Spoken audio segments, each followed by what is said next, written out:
కొన్ని కాన్వర్సేషన్ ఇప్పుడే స్టార్ట్ అయినా కూడా లాంగ్ టైం నుంచి తెలిసినట్టు కనెక్ట్ అవుతాయి. 6 months బ్యాక్ దుబాయ్లో ఫస్ట్ టైం అనిల్ గారిని కలిసా. చాలా తక్కువ టైం స్పెండ్ చేసాం, కానీ ఆ షార్ట్ కాన్వర్సేషన్లోనే ఒక స్ట్రాంగ్ కనెక్షన్ బిల్డ్ అయింది. మేబీ మా ఇద్దరి జర్నీలో చాలా సిమిలారిటీస్ ఉండడం వల్ల అయి ఉండొచ్చు. Struggles, growth, mind set, ground నుంచి స్టెప్ బై స్టెప్ బిల్డ్ చేసుకుంటూ రావడం, ఆ థాట్ ప్రాసెస్ సమ్వేర్ మ్యాచ్ అయింది. అండ్ రీసెంట్గా ఆయన దగ్గర నుంచి ఇన్విటేషన్ వచ్చి వాళ్ళ టీమ్కి నా ఎడిటింగ్ ఎక్స్పీరియన్స్, ఇన్సైట్స్ అవన్నీ షేర్ చేయమని అడిగినప్పుడు హానెస్ట్లీ చాలా హ్యాపీ ఫీల్ అనిపించింది. ఒక క్రియేటర్గా జర్నీ స్టార్ట్ చేసినప్పుడు మనం సోలోగా ఎడిట్ చేస్తాం, స్ట్రగుల్స్ అవుతూ మిస్టేక్స్ నుంచి నేర్చుకుంటూ ఉంటాం. కానీ ఒక స్టేజ్ తర్వాత మనం బిల్డ్ చేసుకున్న నాలెడ్జ్ వేరే టీమ్కి, వేరే క్రియేటర్కి యూస్ఫుల్ అవడం చూస్తే ఒక డిఫరెంట్ ఫీల్ వస్తుంది. అక్కడ ఆల్మోస్ట్ 8 hours స్పెండ్ చేసాం వాళ్ళ టీమ్తో. Work flow, story telling, pacing, sound designing, audience retention and client mind set, ఇలా రియల్ వరల్డ్ ఎడిటింగ్ గురించి డీటెయిల్గా డిస్కస్ చేసాం. ఆఫీస్కి వెళ్ళిన ఫస్ట్ ఫ్యూ మినిట్స్లోనే ఒక వైబ్ అర్థమైంది.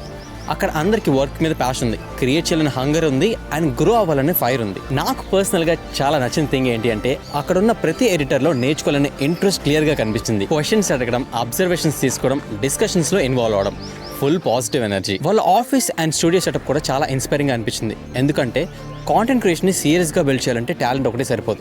Correct environment, correct people, correct mind set కూడా చాలా ఇంపార్టెంట్. అండ్ హానెస్ట్లీ ఇలాంటి విజిట్స్ నుంచి చాలా నేర్చుకున్నాను. డిఫరెంట్ టీమ్స్ ఎలా వర్క్ చేస్తుంటాయి, క్రియేటర్స్ ఎలా థింక్ చేస్తుంటారు, ఇండస్ట్రీ డైరెక్షన్స్ ఏంటి అనేది ఇంకా క్లియర్ పర్స్పెక్టివ్ వస్తుంది. నా మెయిన్ ఇంటెన్షన్ ఒకటే, మన స్టూడెంట్స్కి జస్ట్ సాఫ్ట్వేర్ టీచింగ్ ఒకటే కాకుండా real world exposure and practical understanding ఇవ్వాలి. బికాస్ ఎడిటింగ్ అంటే టైమ్ లైన్స్ అండ్ ఎఫెక్ట్స్ మాత్రమే కాదు, communication, pressure handling, story telling and decision making కూడా. ఫైనల్లీ అనిల్ గారు ఒక గ్రేట్ గెస్చర్తో నాకైతే సెండ్ ఆఫ్ ఇచ్చారు. నెక్స్ట్ ఏ క్రియేట్ని విజిట్ చేయాలో కింద కామెంట్ బాక్స్లో వాళ్ళని ట్యాగ్ చేయండి. అక్కడి నుంచి బెస్ట్ లెర్నింగ్స్ని డైరెక్ట్గా మీకు షేర్ చేస్తాను.